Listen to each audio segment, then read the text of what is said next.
Welcome back to Yusuf Reacts Movie Fans. Today we're diving into Jurassic Park III, the third installment in the iconic Dinosaur franchise.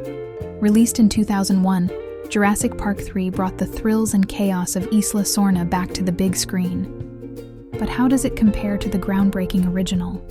Let's find out. Jurassic Park III doesn't waste any time. Unlike its predecessor, The Lost World, Jurassic Park, which had a slow build-up, this film jumps straight into the action. We're introduced to Dr. Alan Grant, once again played by Sam Neill, who reluctantly teams up with a group of adventurers to search for a missing child on the island. But this time, things are a little different. The dinosaurs are bigger, the stakes are higher, and the plot is a bit more streamlined. The return of Dr. Grant is a highlight, especially since Jurassic Park III marks his first appearance since the original film. His character has grown. No longer the wide-eyed paleontologist, he's now a seasoned, somewhat cynical expert. The relationship between Grant and the other characters, like the nervous Paul and Amanda Kirby, feels more grounded, especially with the high stakes of finding their son, Eric. Now, we can't talk about Jurassic Park III without mentioning the Spinosaurus.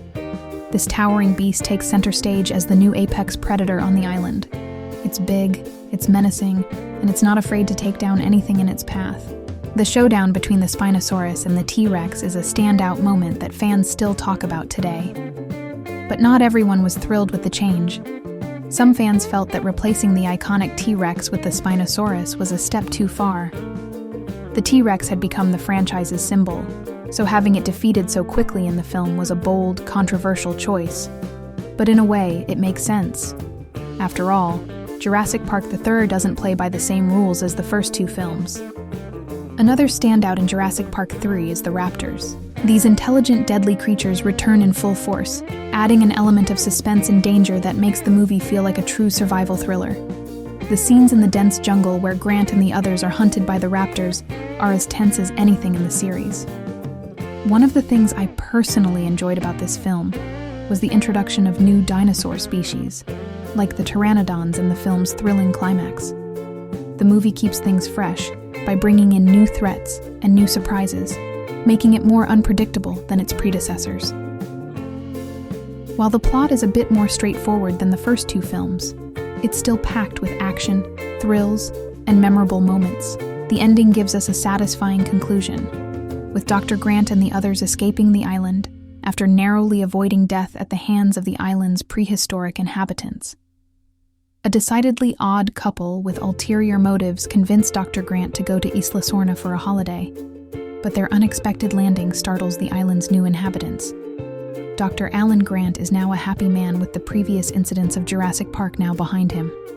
Grant is so happy that he announces in public that nothing on Earth can persuade him back onto the islands. Maybe nothing, except Paul Kirby.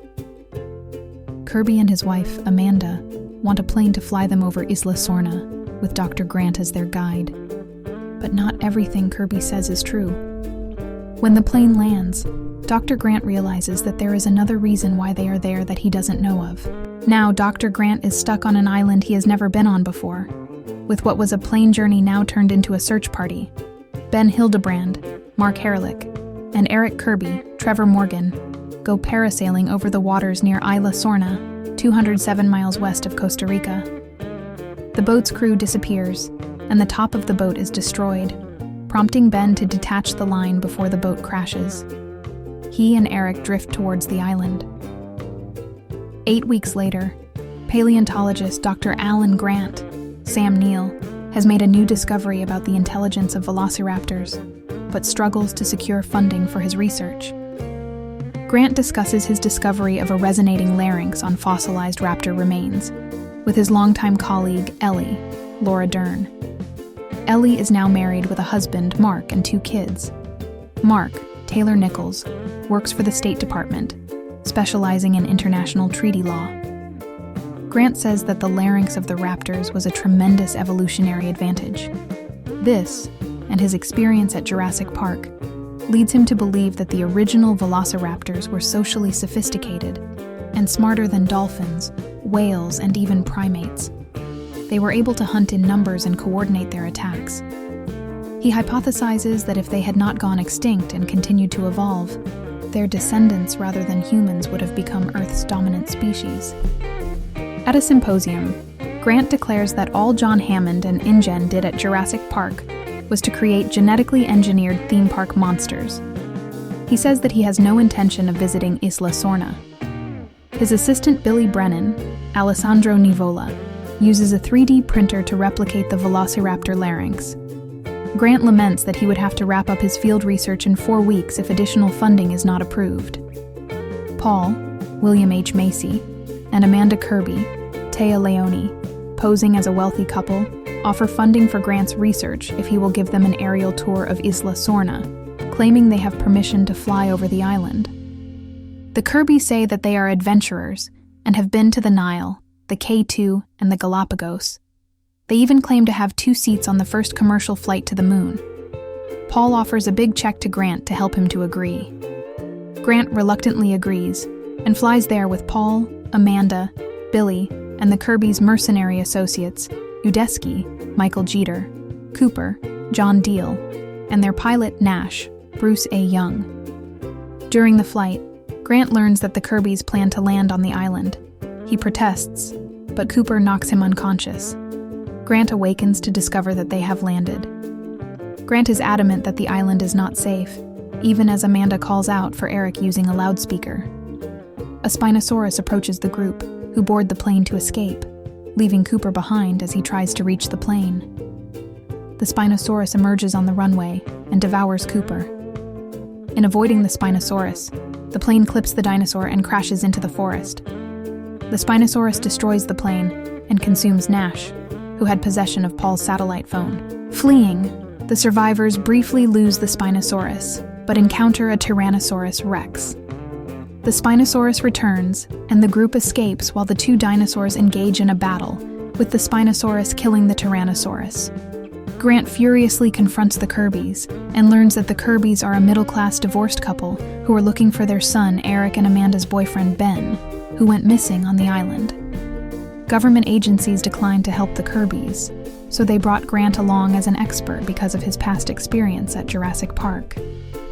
To their dismay, however, Grant explains his previous visit was to Isla Nublar, not Isla Sorna, and as such is just as lost as they are. The group searches for Eric and Ben as they travel to the coast. They find Ben's corpse attached to the parasail, which Billy takes. They also stumble upon velociraptor nests, and Billy secretly steals 2 eggs in his bag. The group find an abandoned InGen compound. A raptor chases them and summons the rest of its pack. The humans flee into a herd of Corythosaurus and Parasaurolophus, causing a stampede and separating Grant and Udesky from the others. The raptors attack Udesky in an attempt to lure the others out of a tree, and almost succeed in attacking Amanda when she tries to descend to help him. The raptors' trap fails, and they kill Udesky before departing. Elsewhere, Grant observes the pack communicating and suspects that they are searching for something. As he tries to slip away, they ambush him. Eric appears, dispersing the attack with tear gas, before taking Grant to an overturned supply truck where he has been taking shelter. The next day, Grant and Eric are reunited with Billy and the Kirbys. The group is then chased by the Spinosaurus but managed to lock it out by entering an abandoned observatory. Grant finds the velociraptor eggs in Billy's bag, which provoked the earlier attacks. Billy hoped to sell the eggs to fund their dig site. Grant disapproves of this idea, but keeps the eggs regardless, hoping the velociraptors may spare the group if they are returned. The group unknowingly enters a large aviary used to house pteranodons, which attack the group and fly away with Eric. Billy rescues Eric using Ben's parasail, but is then attacked and seemingly killed by the pteranodons. The rest of the group escapes the aviary, unknowingly leaving the door unlocked. They find a boat and make their way down a river. That night, the group retrieves the ringing satellite phone from the feces of the Spinosaurus. Grant contacts Ellie and tells her where they are, but the Spinosaurus attacks the boat. Grant ignites the boat's fuel, causing the Spinosaurus to flee. The next morning, the group makes its way towards the coast, but are surrounded by the Raptors. They surrender the eggs to the Raptors, while Grant uses the replica raptor larynx to confuse the pack, which runs off with the eggs. The group reach the coast and see that Ellie had called in the Marine Corps and the Navy to rescue them. They discover that Billy, while seriously injured, has also been rescued. As they leave the island, they see the Pteranodons fly by. So, where does Jurassic Park III stand in the series? While it might not have the same impact as the groundbreaking original, it's an enjoyable, fast-paced ride that holds its own. It's a movie that embraces the chaos, adds some fun new dinosaurs, and doesn't overcomplicate the story. If you're a fan of the series, it's definitely worth a watch. Thanks for watching. If you enjoyed this review, make sure to hit the like button and subscribe for more movie content. Let me know in the comments what you think of Jurassic Park 3. Did you love the Spinosaurus or miss the T-Rex? I'd love to hear your thoughts. See you in the next video.